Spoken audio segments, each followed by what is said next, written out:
Good morning, everyone. Here we are again for another Hatton's Model Railways live session, looking at some of the best models in all the scales that are available to order right now. And today we've chosen Heljan's 00 gauge class 07. So, as usual, we'll be giving you a little bit of the history. We'll be covering some of the variations and the colour schemes of the models available, giving you some of the insight into how they perform on our track and some of the technical details as well. If you do have any questions regarding the 07, please do put them down in the chat and I'll answer them as the stream goes on. But I'm aware that a lot of you, this is a bit of an unfamiliar loco, really. A lot of you are familiar with your Class 08 shunters and some of the steam shunters as well. But the 07 sometimes does go unnoticed, but it really doesn't deserve that reputation. It's got such a fascinating history that's really unlike so many BR or British locos. And these were actually built in 1962. There was 14 of them built by Ruston and Hornsby, and they were provided for the Southampton dock network. Now, right down there in the south of England, a huge sprawling dock system that needed its own locomotives to run. It ran across roads, it ran through warehouses, the whole lot. You can really imagine it being a hive of activity. And these locomotives were specifically built just for that purpose. They actually replaced 14 of the Southern Railway's USA dock tanks, which they got during World War II, and the design was made specifically so it was perfect for the operation around the docks. I'll just show you some of the close-ups on one of the models I've got available for you, so you can see some of the reasons why they were so special, and also get a sneak preview of some of the details there as well. If you look at the design, you've got a really tight wheelbase there with the 6 wheels close together to get them around really small and tight radius curves. You've got the offset cab as well with fantastic visibility right down the bonnets both ways. It's a bit unusual for a UK locomotive to have a bonnet rather than at the end of the locomotive, to have it somewhere in the middle as well. And also you've got the front and rear stepster as well, so shunters could ride on the front of the locomotive and give an even better viewpoint too. So as you can see, they were really, really made for the job, these locomotives. Immediately successful, powered by a Paxman power unit as well, so quite reliable. And they performed that duty, came delivered in BR green, as you see here, performed that duty right through until the 1970s, when they were painted into BR blue. A number of the class were fitted with air brakes as well, so they could work even more duties and shunt some of the newer wagons that came through as well. Really adapting to the modernisation of the dock network there. Some of them were even used to shunt some of the passenger trains as well, the boat trains that came into Southampton. So it was pretty rare, but you could get a passenger trip with one of these locos too. In 1977, the works was really rationalised. They really cut back the network. And of course, for a locomotive that was built just for that network, it was really hard to find them a second home. But the 07s got one. They really did spread their wings. Instead of mostly being scrapped, they were mostly sold on. They were still quite young and they were very reliable, so they were absolutely perfect for private users.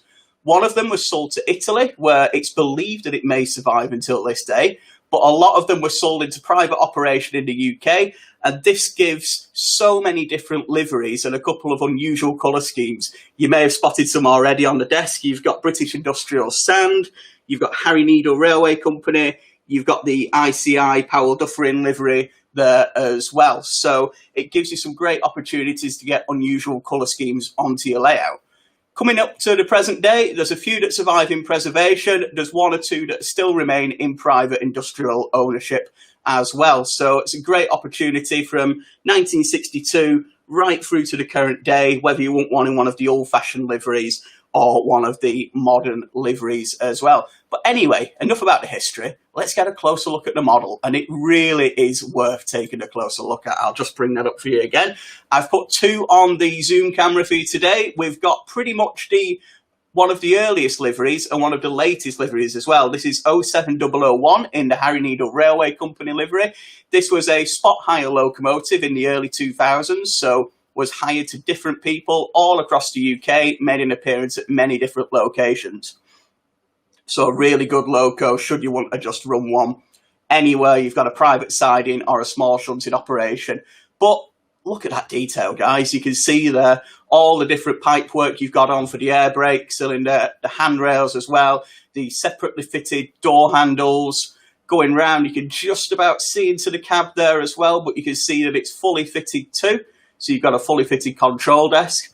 We've not even talked about the printing that's on the locomotive at the moment, right down to the finesse of the various branding there, the Harry Needle branding, even down to the telephone number of the company at the time, and the data panel giving the specifications of the loco towards the bottom of the cab.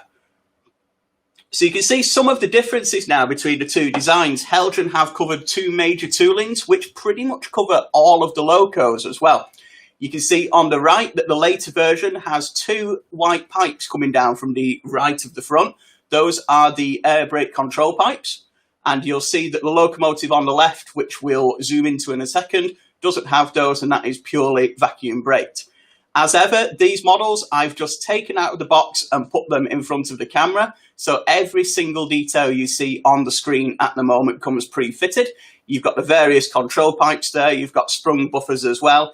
If you look on the buffer beam of the right-hand locomotive, you'll see that there is a slot for the NEM couplings. They do come in a separate pack. I'll show you that shortly. But we'll bring it round to have a look at the BR Green locomotive as well. This is number 2991. And this is actually in a slightly lighter shade of BR Green, as it was at Eastleigh Works in the 1980s. But again, you can see the full line in there, the full level of detail, including the grills at the front and the Ruston branding also. So absolutely jam-packed full of details, these. Really good level of detail on them, but they also pack a punch as well. They've got a three-pole motor, which is located right in the centre of the locomotive, so you've got a good centre of gravity as well. A fully die-cast chassis in there too, so some great haulage capacity. These locomotives in real life are expected to haul quite heavy trains around the works complex, and you can certainly tax one of these locomotives like you can with any Heljan loco, really. They've got great haulage capacity, and they'll have absolutely no issues there.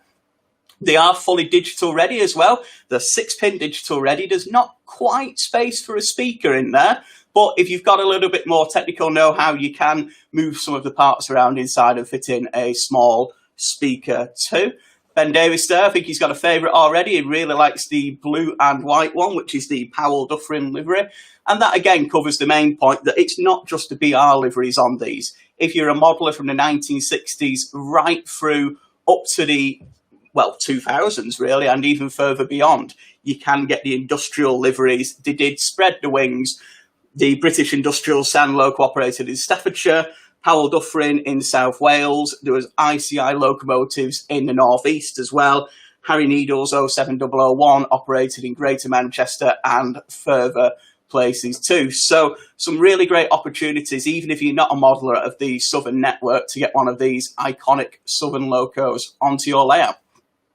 As you'd expect, with such a tight wheelbase there, it is recommended radius 2, but at the same time, you can get them round radius 1 as well. With them running through tight point work on a dockyard layout, they can run through tight point work and curves on any layout there as well. I'll just show you some of the extra, shall we say, goodies that you get with the locomotives as well. As ever, you get a comprehensive instruction manual that's got details on the loco, how to service it, the full lot. You've got details on opening the body there as well, should you wish to fit crew in the cab or a digital decoder. It is just, you won't be able to quite see, but it is just 2 screws on the underneath there that you do pull away. However, I'll give you a top tip. There are quite a lot of fine detailing parts, as we saw on the screen before. So I really would recommend having a quick read of the instructions. It does detail which parts you need to take off should you want to fit one with digital. So Legendary Cow's got a great question there, an important question. How much does the 07 cost? Now, as ever, we've got a link already for you in the description with the full information on the Class 07, all the variations that we currently have available, and they start at £94 currently, which for a fully digital ready, superbly detailed shunter such as this, with great running qualities as well, it's a bit of a bargain really, but do check out that link in the description. We've got the full information there as well. And Ben there has asked, which is my favourite? Now, I've got to go for the Harry Needle there, I think, and I'll pull that up for you again on the screen now, so we can take a closer look. I'll just spin that around so we get 2991 out of the way.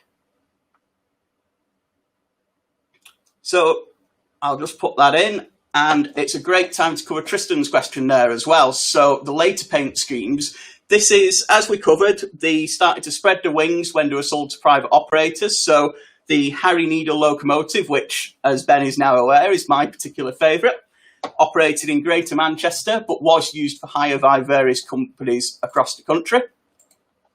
The Powell Dufferin locomotive was used in South Wales. There was actually a pair of them. The sand locomotive, the British Industrial Sand, was used in Staffordshire. And a locomotive that I don't have on the bench, but is also available, is in ICI Grey, and a pair of those were used in the North East as well. So some great opportunities to get them around and about. And I can't remember if I mentioned before, but there were locomotives that ran, there was one that was exported to Italy as well. So if you're a continental modeller, it's a great excuse to get one of these engines too. But even looking back at the history, going even further than the 07, the design was actually based on a locomotive for the British Army.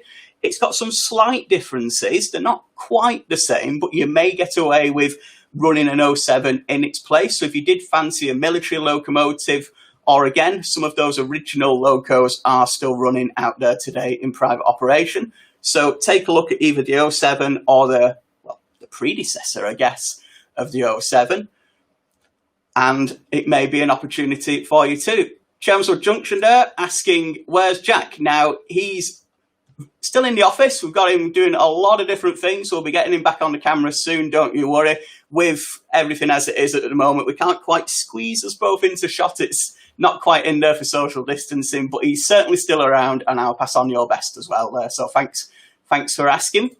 But I'll just cut back to the 07 then again. And one thing I didn't focus on before, you'll just see the various additional pipework on the front there too. So you can see the various differences. They have fully directional lighting as well. Now, it is at both ends a white and a red light, which is a little bit unusual in UK model railways, but that is a lot of how the shunting operated in the 70s and 80s. So you have one working white light and one working red light on the locos. So that is how it is meant to be. You've got fully sprung buffers there as well. You can see the various headlights and, of course, the fine printing of the chevrons and the Ruston livery there as well. So Ben Davis has asked if they do the Italy model. Now, not a lot is actually known about it, Ben. It was known that it was exported, but then it seems to actually disappear from history then, really. No one's ever been able to quite find it out there. It's known that it was sent in BR Blue. So if you are running that locomotive, you can pick up a BR Blue engine and run it in Italy, which getting that national British Rail colour scheme onto an international layout certainly is quite something different. But who knows, if you are someone who's interested in having a bit of a dig and seeing what's out there, maybe do some research into that setup. Tristan there, again, what wagons did it haul on the docks? Well, you pretty much name it, really. It's dependent on the history from the 60s to the 70s. There was huge amounts of freight traffic going down to the docks, anything that came off ships. So you've got your closed vans there, not quite so much the open wagons, but certainly the bogie bolsters as well. When it comes up to the 70s, it's more specialised freight. So again, when the larger vans came in, such as the VDAs and the VGAs too. Occasionally they did haul passenger trains around the docks as well, mainly going to the Southampton docks cruise liner terminal there as well to unload passengers. So some great opportunities there as well. And if you do want some more info on the specific wagons they did haul, do put a note in the comments. Do get in touch with our team as well, and we'll give you some more information.